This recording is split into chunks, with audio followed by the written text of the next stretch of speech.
Budget primitif de la commune urbaine d'Antananarivo, feu vert du préfet de police. Le budget primitif 2020 de la commune urbaine d'Antananarivo, adopté par le conseil municipal au début du mois de février, peut être désormais utilisé. Le préfet de police, le général Angelo Ravelnarive, a terminé son contrôle de légalité sur le budget primitif de la capitale. Ce représentant de l'État a donné son accord sur son utilisation et a livré un certificat de non-recours.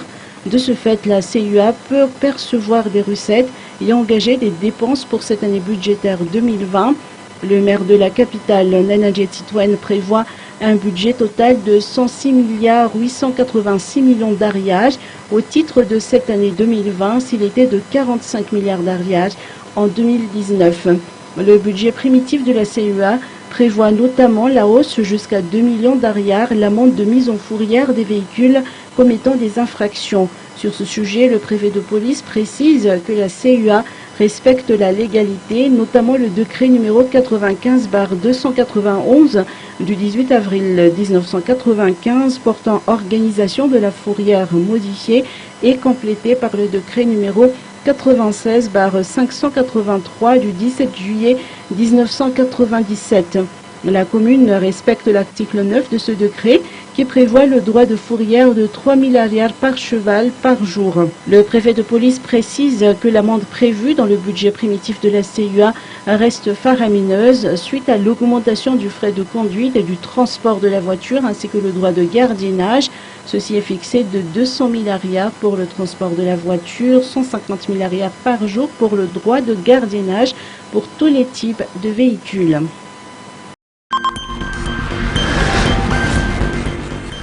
Kraomita Malagas, le directeur général fait le point.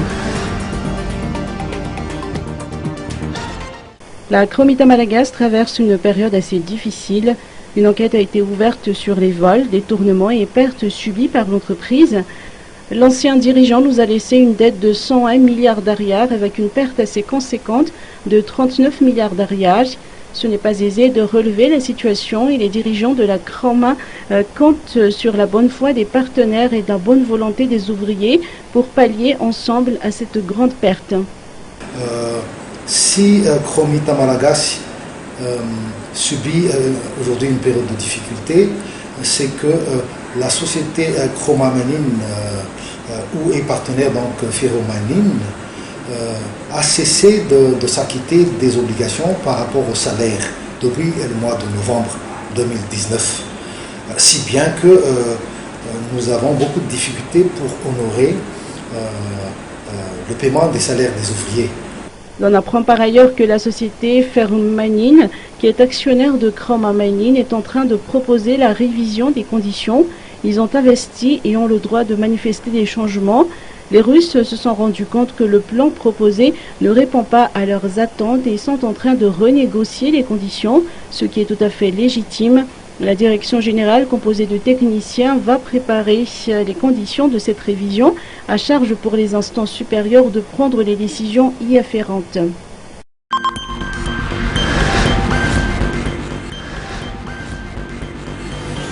Voulbé, signature du contrat de concession. CGHV ou Compagnie Générale d'Hydroélectricité de Voulbé, CGHV ou Compagnie Générale d'Hydroélectricité de Voulbé, société de droit malgache, a paraphé avec le ministère de l'Énergie et des Hydrocarbures un contrat de concession et avec la Jirama un contrat d'achat d'énergie pour la centrale hydroélectrique de Voulbé, ceci étant une dernière étape avant la signature officielle prévue dans les 2 ou 3 semaines qui viennent. Pour rappel, en 2015, l'État malagasy a lancé un appel d'offres pour le développement de 4 centrales hydroélectriques dites prioritaires. Celle de Voulbé en fait partie. Le ministre de l'Énergie et des Hydrocarbures, Christian Ramarla, dans son allocution, a affirmé le démarrage de chantier pour cette année.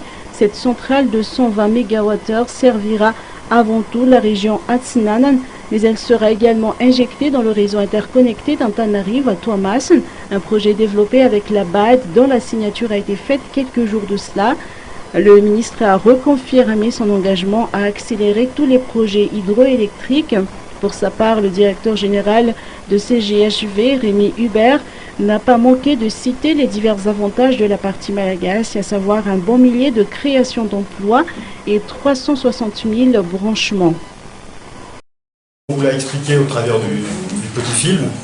Le projet de Voulbé est situé à proximité de Tamatave, à 25 km à vol d'oiseau, donc très proche d'une des plus grandes villes du pays, proche de cette ville qui ne demande qu'avoir de l'énergie pour pouvoir se développer. Il y a déjà le développement du port qui est en cours, et donc Voulbé va permettre vraiment d'avoir un développement régional autour de Tamatave, mais bien sûr au travers d'investissements que fait l'État également, avec une ligne d'interconnexion entre Tamatave et Antananarive, de pouvoir évacuer une partie d'énergie fabriquée à Voulbé pour aussi alimenter Antananarive. Vunzi Andiamang, directeur général de la JIRAMA, a souligné que le projet Voulbé figure parmi les stratégies adoptées pour le redressement de la JIRAMA.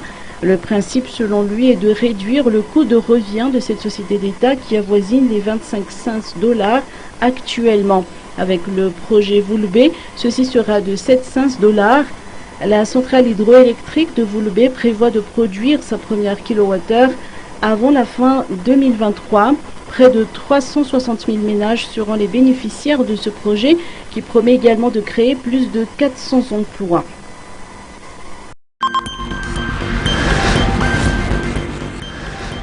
Foire internationale de Madagascar,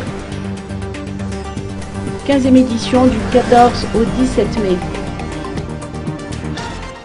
La 15e édition de la Foire internationale de Madagascar se tiendra du 14 au 17 mai prochain au Forelo Expo de Tanzoubat. Cet événement se veut être une vitrine de concept de l'émergence et aura comme mot de passe « Je suis l'émergence ».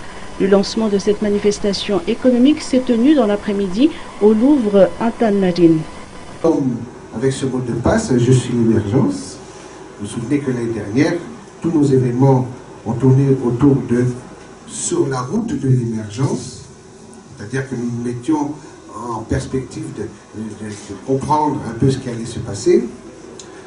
Cette année, de quelque sorte d'observation, nous également, les pouvoirs publics, ont travaillé à essayer de faire évoluer et adapter ce que doivent être les nouvelles règles du jeu dans le cadre de cette perspective émergentiste.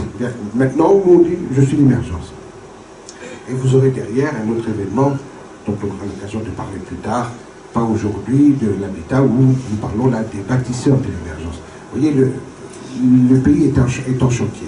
Alors, on verra ce qui se passera. Et nous, quand on dit cela, eh bien, je peux vous le dire pour l'avoir éprouvé auprès des entreprises locales, au niveau régional également, voire international. Cette perspective de l'émergence économique telle qu'elle a pu exister et apporter ses preuves au Rwanda, en Éthiopie, au Gabon, au Sénégal, en Côte d'Ivoire, et je vous passe tous les pays. Cette édition est co-organisée avec le ministère de l'Industrie, du Commerce et de l'Artisanat. Notre message, le message du ministère de l'Industrie, du Commerce et de l'Artisanat, il est assez court, comme vous venez de l'entendre. En tout cas, en tant que co-organisateur, mais aussi en tant qu'accompagnateur du secteur privé, nous confirmons notre présence aux côtés de cette 15e édition de la Foire internationale de Madagascar.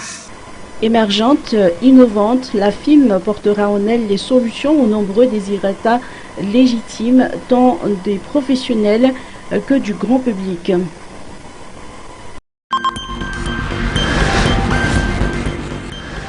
Rova Manzakamiad, travaux achevés avant le 26 juin. Les travaux de réhabilitation et de rénovation du Palais de la Reine d'Antananarive avancent et seront achevés à temps, soit avant le 26 juin, célébration des 60 ans de l'indépendance. Le président de la République, André Duel, a effectué une visite de chantier aujourd'hui pour constater de visu l'avancement des travaux. Actuellement, les travaux de bétonnage et de maçonnerie sont terminés. À 4 mois de la fête nationale, la phase d'achèvement commence. Pour le chef d'État, la réhabilitation de ce patrimoine national contribuera à la fois à renforcer la souveraineté nationale, à raviver la fierté et le patriotisme, tout en permettant aux jeunes générations de connaître et d'apprendre l'histoire de la nation malagasy. Tous les édifices et les monuments composant le palais autrefois seront reconstitués à l'identique. Une attention particulière sera accordée à la salle du trône qui se situera au premier étage du palais. Elle sera restaurée exactement comme à sa forme initiale, allant des détails qui composeront le parquet aux ornements muraux.